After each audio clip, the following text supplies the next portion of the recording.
Welcome to the Beauty Blend podcast, where we delve deep into the beauty world from the inside on out. I'm Stephanie. And I'm Brittany. And we're so happy to have you guys here.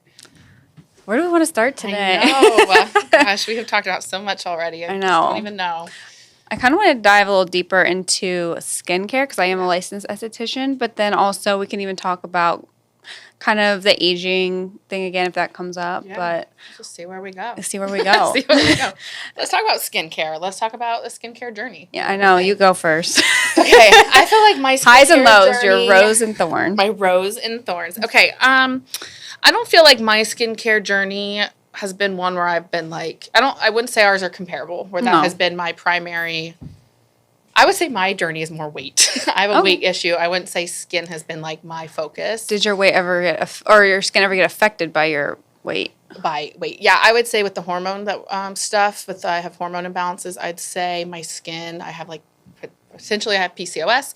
And I definitely get that more cystic acne. But I would say growing up, I've always been more acne prone. I'm an oilier skin type, so I'm sure you'll talk more about this, but I'm more prone to acne in that sense too. So I'd say I struggled, but it wasn't like anything where my face, some people have it really severe. I never had it severe. I'd have even today, I have a zit or two that pops up. Mm-hmm. I don't love it. I wish I had the beautiful clear skin all the time, but I also think I'm okay, it happens. Yeah. Especially at that, when you're younger, I'm young. Everyone gets it. We're all got zits on our face, and thankfully I'm a female who can wear makeup. Not that at that time it wasn't as common for anybody to wear makeup. So I felt lucky that makeup was more part of what we did. So my bigger issue, I'd say, was acne. And I have actually, I did struggle. I tried different medications. I've gone to the dermatologist, tried different creams and when did you do that? Was it when I didn't think you had teenage or hormonal acne, or did you? I just don't remember. Yeah. I got put on birth control at a really young age. Did that help or hurt your acne? Because some people do it to help it. Put on it so young that I honestly, so young. Me too, that I think it's having adverse effects. Adverse effects, and I honestly don't know if I would know what my normal would have been back then. Yeah, that makes sense. Mm-hmm. I do want to say it helped a little bit, and I remember we tried a couple different types of birth control to fix some of the other acne that was popping up. But I also did all the creams, and actually some of the creams that I was on, it was so bad that when I would get my eyebrows waxed, my skin would rip off. Oh, yeah. During eyebrow wax. Yeah, I had that how thin. Yeah, me too. That cream. So, I definitely tried things, but in terms of am I traumatized by my skin issues as a child? Probably not. Actually, I'm more annoyed by it as I get older, because now here I am getting close to 30 and I still break out like I'm a teenager. I think that's kind of why I wanted to talk about the aging aspect when it comes to skincare, because I don't feel like it's just for younger people. No. And you don't need to be traumatized at a young age necessarily. And things kind of pop up along the way as we get older with our skin. Yeah. Yeah. So I think mine's lately. Again, my hormones are out of whack. I can tell when my hormones are out of whack because that's when they all pop up around my jaw. And actually, right now I haven't had a lot of jaw popping up. That's which good. Is great. Round of applause. I do have a couple here, but I don't know what those ones are. Probably from food. Sometimes I think what we eat, right? Do you leave it on your lip for later? Sugar, Oh, there's something called glycation, and that educate me, girl. I don't want to go too far down the rabbit hole, but it actually messes with your collagen fibers. It attaches to the proteins and things like that, so it can affect your skin. I always say that, and if I eat something really acidic, that's just that one. It'll show up around my lip. If I have something, I don't know why, but pizza with the sauce. Oh, okay. If I have pizza, I do notice every now and then, I'll get a zit right around my lip, and I always say it's acidic. But no, back to the relevant of aging. I would say it's more okay, why am I still breaking out when I'm not a teenager anymore? My hormones shouldn't be wild and crazy. And then just dealing with wrinkles showing up. We've talked a lot about I am someone who hasn't done Botox yet, and should I? Probably. I don't know. We'll see. But I've tried everything else, and I'm trying everything else first, which currently I'm enjoying. So. What are, I want to kind of bring it back to your roses. Oh, yeah. Of roses and thorns. We don't have to stay on thorns. Okay. What's a positive thing that's kind of come from your skin journey? What kind of things have you found that have been helpful? Well, one, having a sister who's an esthetician now has been chef's kiss for me. Getting weekly facials. I get facials constantly, being her guinea pig / model. And when you're a guinea pig and esthetician, you're not risking much. So it's been, well, it depends. So no, it's been great. That has been huge for me. And actually, medical grade skincare products, and I'm not just saying this as a promotional thing, when I recently switched to that, back in spring, Mm-hmm. so only barely 6 months ago, I have seen a huge difference in the texture of my skin, the coloration of my skin. My skin's definitely glowier. And I've actually gotten compliments from random Yeah, you people have. about like multiple times about how great my skin looks. And I've never been somebody who has ever gotten I've never had like someone say my skin's bad, but just to get randomly complimented about my skin, that is huge. I'll always Mm-hmm. text you like, oh my gosh, someone just told me my skin looked really glowy Right. today. And I would definitely say between the facials, definitely the medical grade because that Hold on, helps I want out. to talk real quick about Okay. the medical grade. So some people might be like, well, what's medical grade skincare? How's that? Like, why would I spend $200 on this? And when FDA approves the ingredients in everyone's skincare, so like, what would make that different?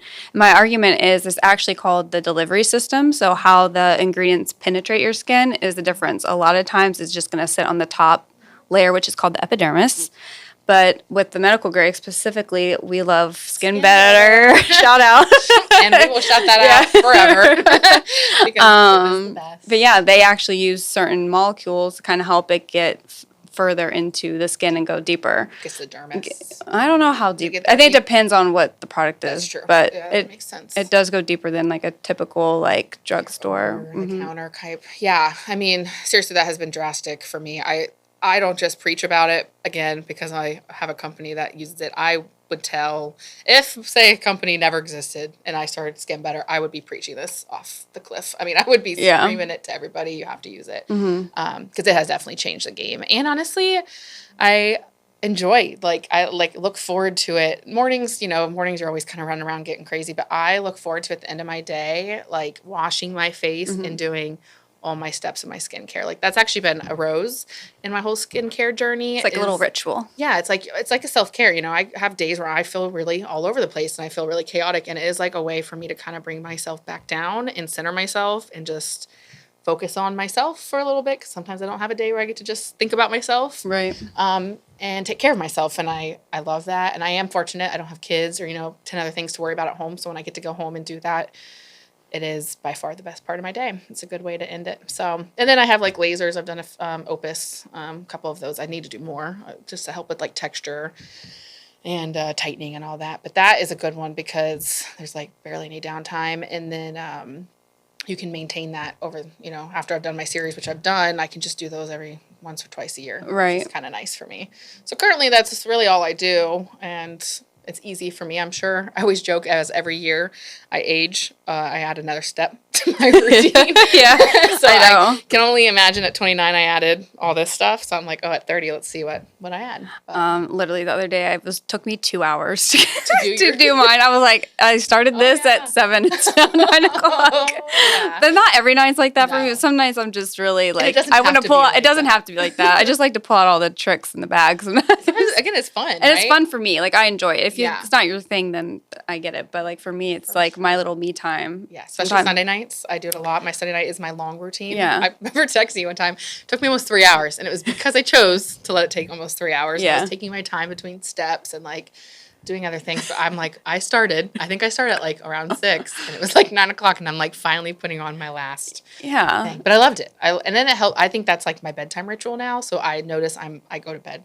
easier when I've taken the time. Like kind of relaxes you too. Kind of that calm, kind of puts me back in my center. I love helps that. kind of decrease my Yeah. cortisol. No, I and seriously, it's like a form of grounds me. meditation or something. It for truly me. is. Again, because I'm focusing on myself, so it's I feel the same way about makeup too. So I got my morning ritual Yeah, and you my get to enjoy the evening morning. ritual. the morning. I'm like, hurry, get this done. I don't have time. I do like though with the skincare that we like to use. I do like how easy it is, And like, it's like it is for all quick. skin types, really. All skin Yeah. types. I mean, it's tested on all skin types and works. I love how fast it truly, even in the morning when you're busy and a busy mother or busy, whoever, it's quick and you don't have to I use almost everything they offer. You do not have to do that at all.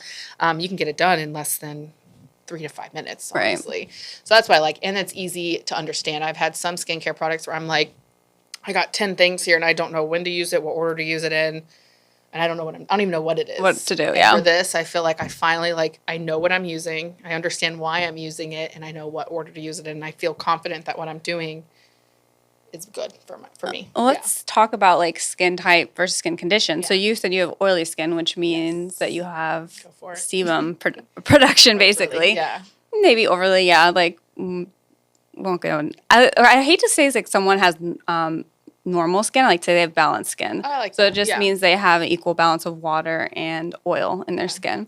And now I'm more dry, which means I lack more of the sebum. But then so you have balanced, oily, dry, and then combinations like a mix of oil and dry. Now, dehydrated is actually water, so doesn't have anything to do with oil. So you could be oily and still have dehydrated skin because you are lacking water, even though you have oil. Does that make sense? It does make sense. I'm keeping up. This is good. Always learning. That's the fun thing about skin. Yeah. Something to always learn. So we call that a skin condition, and there's other skin conditions like aging's one, but we all have aging. Yeah. Let's be honest. Chronic aging or aging forward. I love that. Aging as forward Amy likes or to aging say. management. There's hyper or hypopigmentation. That's a condition, but like the main skin types are oily, dry, combo, or balanced. But I feel like with that, like you were saying, like trial and error and like not knowing what to pick. Yeah. So for me, being a drier skin, I used to pick at my face. So I would be like, oh my gosh, like, how do I get rid of these little, and I didn't even have bad acne. I would just find these little bumps but I was like, I can't even have these little bumps. So like, how do I get rid of them? And everything I searched was salicylic acid, which is also BHA. You might see that a lot on like, when you're searching for acne creams, washes, you see that like on almost BHA. But here's the kicker. So that acid actually like absorbs oil. So for me, it actually really irritated and rashed my skin out. And if anything, it probably made it worse. Dried me out more. But I was like, well, what am I supposed to use? Right. Yeah, what else? Yeah, so there's a lot of trial and error with that. I found actually for my skin type being drier that benzoyl peroxide is really good for that because it helps kill the acne bacteria without like absorbing all that excess oil. Whereas someone like you, I use that BHA on you and you haven't had any issues with it. I probably love it, honestly. Yeah. That makes sense because I didn't know that's how it was working at the deeper layer. I didn't either because literally if you search right now anything acne, that is probably one of the top ingredients. So just if you're drier skin and you're still like seeing little acne spots, I would suggest benzoyl peroxide. Different. Okay. Yeah. Yeah, and I think that can be confusing because again, we see a lot of influencers not saying what they do is bad. It's just they're that was another thing. Yeah. For them, yes. right? Yes. So I hear, okay, let's say I was dry and I hear, they're using salicylic acid. I need that. Yeah. Because it worked for them. And I think that's where a lot of that confusion comes from. For sure. Hearing it from. I destroyed my skin for a long time. And actually, I think that's one of the biggest things I see now, even that we're so focused on, like, and I think part of this is we almost want to punish ourselves in a weird way. Like when we have skin issues that we get very harsh and brash with our skin, we want to just peel it all. That's at least how I always felt like I had to peel it off almost with like peels or like harsh ingredients. Oh, yeah. And still it wasn't like dry and like yeah, whatever. Yeah, you want to dry. Do anything. Right, exactly. Yeah. That face of your skin being real tight after you wash, that's what I used to go for. Oh, and no, that's so bad. Yeah, that's so bad. But you felt like you wanted to strip your skin down, and really that was terrible for it. Yeah, I would go to bed, like I'd strip it, and then I would just go to sleep. No moisturizer, nothing. Oh my gosh. The part of me is like panicking inside. Well, because our skin, do that anymore. There's this thing called the acid mantle, or like it's like your natural skin barrier, and that's what has the oil and the water, and you want to help maintain that. Like you want to have oil in your skin, like that's what keeps it lubricated, the water and all that. Like a healthy barrier helps keep all the environmental factors which affect aging and all that. So that's kind of funny. But I still to this day will see that. And especially because I feel like peels and a lot of harsh things are kind of out there and like advertised, we're not protecting our barrier. And still to this day, I catch myself like being tempted to overdo it just from years of, I think that's one of the biggest things in our industry is like we're kind of obsessed with peels and we aren't fixing the inside, like what's going on underneath the deeper issues, what's actually going on internally that's affecting the outside. So I feel like it's twofold. Of course, like you want to exfoliate because you don't want to accumulate dead skin cells, but getting down to the root issue is really what's going to help make it a long-term thing. What are some common things that you do see? I mean, you kind of talked about some of them, but what are some common, I don't want to call it mistakes because a lot of it we just don't know. What are some common errors you see and that people make with skincare? Like whether it be they don't moisturize enough or they over-exfoliate. I think you've talked about I think like over-exfoliating. But I'm also noticing how many people really don't like wash their face properly. And it's like comes down kind of like to the basics. Or even wash your face at all. Yeah, like yeah, or like a good habit of it. with good product or And I feel like for people with drier skin, again, like you can overwash your face too. Like I guess part of that over exfoliation. I actually don't wash my face in the morning. I just do like a great. soothing toner to get any kind of like residue off before I put my skincare on. When you wake up, do you notice oil on your face in the morning? It's more like my creams. Okay. Like I can be oily. Yeah, no, like, some people wake up and that's an oilier skin. Yeah. Almost. No, and I feel like with oilier skin, you probably should. Yeah, but like for of someone with me who's drier, I don't want to take out that oil that's Right. worked so hard over the night to repair I my. feel like I put it there for a reason. Right? Yeah, like I want it to repair my skin barrier, so I'm Yeah. not going to strip it first thing in the morning. I want it to stay there. This is all very interesting. I'm learning so much. Are you? Yeah, I feel like I'm learning a lot. Okay. I mean, it's a lot. Yeah. So especially people don't know. So let's just, this is kind of, let's not dumb it down, but let's make it more simple. What are some common things? How can someone, I know besides going to an esthetician, which would probably be a better option, but how could someone kind of identify their own skin type just by what you see on the outside? Actually, there's a few ways. So actually, one of the things I've heard people say, if you wake up in the morning and your face is oily, then you're oily. I've actually heard people say that. Yeah. Another way to kind of take a look is, well, actually, this is more to see what your skin could look like. If you look at an area like, say, like right here on your skin, what does that look like? That's an area that hasn't been exposed to a lot of environmental issues and things like that. That's what your skin's like in the most natural state. But as far as like looking for like dehydration, things like that, so one of the things you can do is like kind of pull your skin up like this, and if it like, I don't even know the word, like crepes or whatever, like crepey, then that means it like stays like that versus bouncing back. No, that's actually elasticity. Oh, okay. So that has to do with like the thickness versus dryness or dehydration, which is different. That makes sense. Yeah. Huh. Pore size is one way people say you can tell if you have like oilier skin or drier skin. So if you have smaller pores, typically you're drier. If you have more like larger pores in like what we call the T-zone, which is like down the center of your face, Forehead, and like nose, and cheeks. Not all the way out though, just like right here. Okay. Then you have more combo. But if you have like bigger pores like throughout, like a lot of guys tend to just be overall more oily. Yeah. They tend to have bigger pores, so that's one way of telling too. Yeah. Okay. That's all. So find out. But I would say go to an esthetician and get a whole full skin analysis because they can look at other things outside just the skin type, like what kind of conditions you might have underlying as well. Right. Very cool. So are there any differences, I guess, in products? Because we do use pretty much the same skincare line. Is there anything you don't use with that skincare line that I use because you have dry skin? Well, I don't like to go, if I'm going to use Skin Better, I'm not going to really mix it with other. You just stick with because I won't know that those work together and I don't want to have any contraindication. Or one, so I love another brand. I love another brand called DMK because that is also a brand that gets down into the bottom of what your skin issues are and like retraining your skin.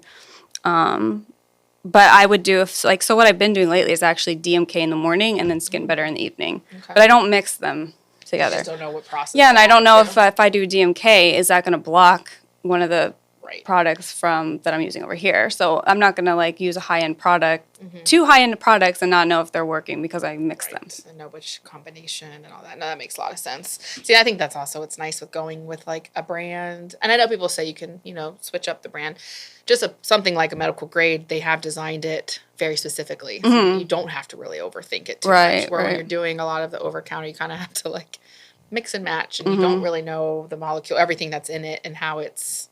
If you're wasting product, basically, and you put something on underneath it, that's not going to help the other serum penetrate. So, for me, I guarantee, was a common mistake I was making for a long time. Just again throwing on something because I heard the name once, like the salicylic acid, not knowing what order to put it in. I didn't know what I would wash my face and throw it on somewhere, and then wondering why it's not working. I would say that was probably one of my roses with my skincare journey was I guess the trial and error aspect of figuring stuff out, and learning at an early age. So I started getting into skincare early because I was trying to fix the acne scarring. But then in turn, that helped me find solutions to other things like age management. I got lasers at somewhat of a young age to fix the acne scarring, but and I always say that the kind of the cool part was it also helped me with the aging aspect because it helped with lines and wrinkles. Yeah, that's a good point. Actually. So yeah. Yeah, we didn't really talk too much, and you just kind of got into it. But about your skin journey, let's see. I feel like I've already talked about it in the past, though. The acne scars are the big one for you. Well, yeah. I think I kind of always had, like you, like when I was younger, like in high school, I still had pimples, but it wasn't anything too crazy. But I remember walking around in class with my little MAC makeup compactor, and I'd touch up throughout the day, and I wanted to cover. I remember feeling like I insecure about like a zit or two or something. Yeah. And also comparing my skin. Some girls had like this perfect porcelain skin at that age, and I didn't necessarily have that porcelain skin. It wasn't bad, but at that age, you're kind of like comparing yourself. So I would see like I had more of a blotchy kind of complexion. You didn't feel like you couldn't not wear makeup. Like you had to wear makeup. Kind of, yeah. You're like, I'm not having that perfectly clear skin. I got to cover it somehow. Right. Yeah. And then somewhere along the way, I started picking more from anxiety. I know I've talked about that in the past, but then I would sit there and like spend a lot of my time just trying to figure out how I could heal my skin. And that kind of is like what led me down this path. So for that, I'm grateful. Obviously, my thorn is these scars, which are like the box and the ice pick scars. I learned recently that is kind of permanent. Like you can help it get better, but it's not going to completely go away. Appearance, but it's not. And I always thought that's why I got started doing laser so early, because I thought if I keep doing this, it's going to go it'll be gone. Yeah. And it's taken me till literally within I think it was the last month or two that I read that that's actually not the case. And it kind of came a little bit, but you can't. But it won't completely go away. And I'm not going to not do lasers because of that. Kind of like a scar. Scars are the same way. You can't. I mean, it is a scar. It's not like let's say it's like a stretch mark. Yeah. It's really hard to just fully get rid of a stretch mark. Right. But you can at least lighten it. Diminish the appearance of it. You can make it softer. Softer, yeah. So that's exactly. the same thing with an acne scar. I mean, it's the same exact idea. Yeah. Interesting. I feel like I had another question about all this that I'm losing track of right now. And it wasn't going to be a good one, so it'll come back to me. It'll come back if you're meant to ask it. Oh, I was going to ask if you're okay talking about everything you currently do in terms of skincare. I know we talked about Botox you do. Have you done are you okay talking about all that? Yeah. You gone the filler route yet? No. Okay. But I'm this close. By the time we come back, I have a feeling at some point I'm gonna be back here and be like, "Guess what, guys? I'm between the lip filler or right in here." Oh yeah, you've talked about that. But if I did right there, I'd want it to be very little. Yeah. But I've not. How often do you do? You do Botox? We said every 3 months. I'm on the dot. On the dot. Are you still doing lasers? Yes. Currently? Okay. In the winter. In the winter only. Just more maintenance now. Well, I will say, because I did do lasers in the summer. And you really, let's backtrack actually. Yeah, let's go on that. Well, because I will say, it took me till literally probably within the last year. Since you've been learning a lot. Since I've been learning a lot, yeah. How bad it really is to go in the sun. No. Especially when you've had a procedure like that done. Like, I always hear people say, like, you have to stay out of the sun, blah, blah, blah, you could get cancer. And, of course, that's terrible. But when you're younger, you're like, I'll deal with that when I get to it. And if I'm old, whatever. Like, I don't, like, you really don't care. But actually, if they would tell you that, like, the effects of the sun are not going to affect you just when you're older, like, you're going to start seeing the effects of it when you're in your 30s. It'll start. I think that would snap people out of it more. And I didn't really think about it like that. I was just like, by the time I'm old and wrinkly, like, who cares really? Right. But not only that is I didn't realize I was getting a lot of hyperpigmentation from the sun. Yeah. And so I decided to go on a nice long bike ride. I had a hat on, I had a mask on, I had sunscreen on, but still, like, you shouldn't really even be out in the sun during, especially after a procedure like that. So I actually ended up getting some hyperpigmentation. And then you have to fix that. And then this is kind of the last on my list, to be honest. I always joke that, like, my skin conditions, like, you know how they always say, like, check the box for, like, what your concerns are. I'm like, what is not on my list here? Like, let's rank it. I think the only thing I have on here is I don't have oily skin. That's like my only. Yeah, that can be definitely a danger, though, with the lasers. I mean, some lasers, you never want to go out in the sun after a laser, no matter what laser. But people are very tempted, even with chemical pills. Like, of course, I'll do a chemical pill. Some chemical pills, you don't see the peel. Like, some pills don't make you peel, so you kind of almost forget that you've had it done, maybe, and so then you're more likely to go You should really lock yourself inside, though, for, like, a good week. Kids hide your body. If you're going to do it in the summer. I'm not opposed to it if you can You can do if you it can take care of yourself and be smart. I just wasn't being Just smart. not going along bike ride. I just was, yeah. She was young, dumb. No, I wasn't. It was like 2 years ago. That's still young. Still younger. But yeah, I've had CO2. That's the from our first one mistakes. that's the first one that I Okay. did like 2017-ish. I was so excited for that because that was actually on my little manifestation board for like a couple of years. I always because my dermatologist recommended it to me when I was really young. I just never pulled the trigger because she wanted me to do like a series of chemical peels Right. plus the CO2, and I was just like, I have to work. Like I'm young and Still broke, young, and yeah. but I wish I would have pulled the trigger. To me at that time, it just seemed like a lot, but I can see why she wanted that. Then the peels help kind of prep your skin for that type of procedure. So I got 3 CO2s. I got one in like 2017. Then I had to wait like 2 more months to do the second one, and then he made me wait like a whole year to do the third one. Okay. That would be- And then I had a few other series from another laser, like kind of sporadically. Okay. Before one, actually, you know what? CO2 wasn't my first one. Wow. That was the first big one, I guess. Big, I remember. That was I a big remember one you getting because they that actually done. had to like do numbing block, where that's where they put like Yeah, it was needles to big. like. To me, your face. Yeah, had long, it was like a long whole time. week of Yeah. recovery for that. But then I had something called the E Matrix. Actually, I forgot about that. That was like in 2015, 2016. I had like 2 of those. I've done a lot. done a lot. I've done a lot of different lasers. Yeah. Opus has been the most recent one. And I enjoy that one Yeah. the most. I think because it feels like it's the most effective without having to like Your downtime's your downtime's so small compared to it, and like And even all the I downtime's need is not the that bad. and I just need the topical cream. I don't need a full numbing block for Pain-wise, it. even Yeah, if it isn't pain wise. bad. Very tolerable. I agree with that. And you get good results. Yeah. Yeah, that's one you just, again, it's hard for us, at least in the summer, because I don't want to have to, I don't want to have to worry about hiding Yeah. inside, but it is a good one. I agree with that. Personally, as someone who hasn't done CO2 or anything else, Opus is, for me, a good kind of starter. Have you noticed a laser. difference with Opus? Yeah, it's on been your a skin? while, I'll be honest, since I did it, and I don't think I ever even did my full series of 3. I want to say I just did 2, and if I was smarter and knew more back then, which wasn't that long ago. We're learning every day. We learn all the time. I actually would have done my 3 back-to-back, Mm-hmm. and then I would have just sucked up and done a maintenance later. So now I think I'm going to restart that this winter, Mm-hmm. and hit my series of 3, and then kind of see. But no, I did. I noticed a change in my texture. Again, I also would wait, like now that I didn't have a good skincare routine at that time. So now I have like product. I guarantee this. Here's the biggest thing with lasers, and Yeah. still to this day I need to be better. I think I will be now that I'm a licensed esthetician. Yeah. But before was prepping my skin. I noticed such a big difference, especially when I was doing the CO2 laser. If I prep my skin with the right products or treatments before going. Like great, yeah. like one time I did dermaplaning, I think I actually did it a little too soon before. It was like a week or 2 before, but it actually my skin healed so fast from that because the dermaplane, which is when you like take a little blade and shave off the epidermis, it gets like the hairs and things like that off. It helped penetrate deeper, but it also increased the cell turnover, so like it repaired itself quicker. It was like almost half the time. Yeah. Yeah. So I think that's definitely something I would do. I mean, now I am doing differently.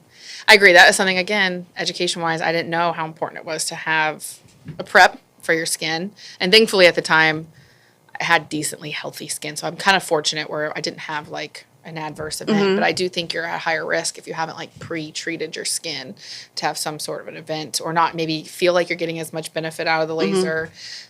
So no, I'm excited to do it this fall and winter. I'm excited to have you do it. Yeah. I do think with my skincare routine, it's gonna give some really good results. I think the most simple thing that's helped me though, if I there's a lot of different things I do. I know we're talking about lasers and all that, but like if you just wanted to get something smaller to do regularly, a gua sha I feel like is really good to help your skin because gua sha is like when you use a little tool and it goes, it kind of helps, basically it helps drain your lymphatic system. And your lymphatic system is what holds like toxins, but also helps like your immune system. But like your little lymph nodes can swell up. So it helps drain that. And I feel like it sculpts the face. It's helped you with your lines so on your much. forehead. It's helped my lines. I get puffy in my face. I didn't realize how puffy I get in my face. But I do gua sha. I actually now even do it at home. I had it done in facials, but I even do it, I'd say every other night at home probably. And I feel like it's helped flush a lot of that out and it helps with my puffiness. And then with a little cold roller. Oh, on yeah, top the of it, roller's I feel like nice. it just really Cryotherapy on your kind skin. of calms the skin down. Sometimes what I'll do a high frequency wand. Oh, yeah. Then I'll gua sha. Explain the high frequency You one. explain it because I don't know if I know. I do it. You do it, you don't know what it is. I do it. I don't fully know what it does, but I like it. Basically, it's using an isolating current, and it's either neon or argon gas. Some of them actually mix the two, and they have like antimicrobial effects on your skin. Can help with like aging. It helps. I say it can help with tightening because the blood it helps. I think it helps the blood because you're like anything that increases circulation. That's another thing that I like about gua sha. Yes. This is a big thing I'm really like, we need to actually focus more on is like increasing circulation to your skin because your blood supply is what carries the nutrients. It's what gives your skin vitality. It's like if it doesn't have oxygen, it's going to die. So like a lot of anti-aging, I think, needs to be focused more on like that circulation aspect. Yeah, I specifically use the high frequency, especially when I'm noticing a couple zits popping up because I like it for the and zap those babies. Zap them right away. It doesn't hurt, not a hurt zap, but I do. I'm like, if I feel something forming, I'm like, okay, let me just hit that, and then it actually helps me. I'm not a huge picker, but I do have the tendency to want to play with them. Ooh, I have a tip for that. The acne patches. Acne patches are huge. Yes. But for me, there's something mental about it when I know I've zapped it with my high frequency wand and then I throw an acne patch. I'm like, it's good. No, literally. It is, though. I'm like, I'm good. I don't have to touch it. If I get out of the shower and I see a big old guy right there, I'm like, I'm about to go to bed. Just put a patch on and go to bed. And it's really helped me. Zap and patch that bad boy. Yeah. It does. They're kind of gross sometimes what they do. So, yeah, those are some good tips. Do you have any other advice or tips for anybody just starting out in the skincare game? Where to start? Talk to an esthetician. I mean, seriously. I know. Honestly, I feel like you're going to save so much time. I did a lot of trial and error for years. And obviously, I'm telling you guys, I'm learning. Like, even a year ago, stuff I wouldn't have done that now. Say we're learning every month. Because I have my esthetician license now and I know a lot more, your esthetician's going to cut out all of that for you. So just get you to where you need to be a lot quicker than you trying to just figure it out on your own.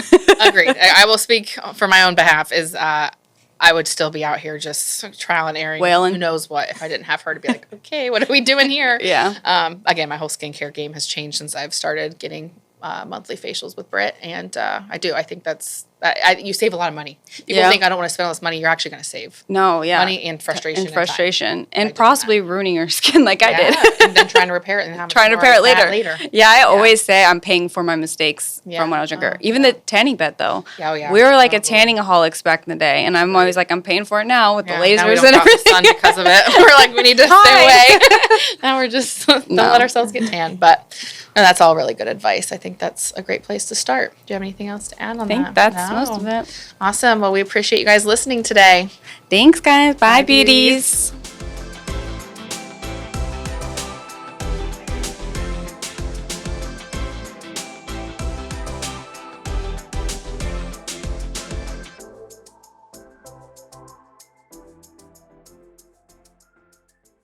Boxland Media. Think big.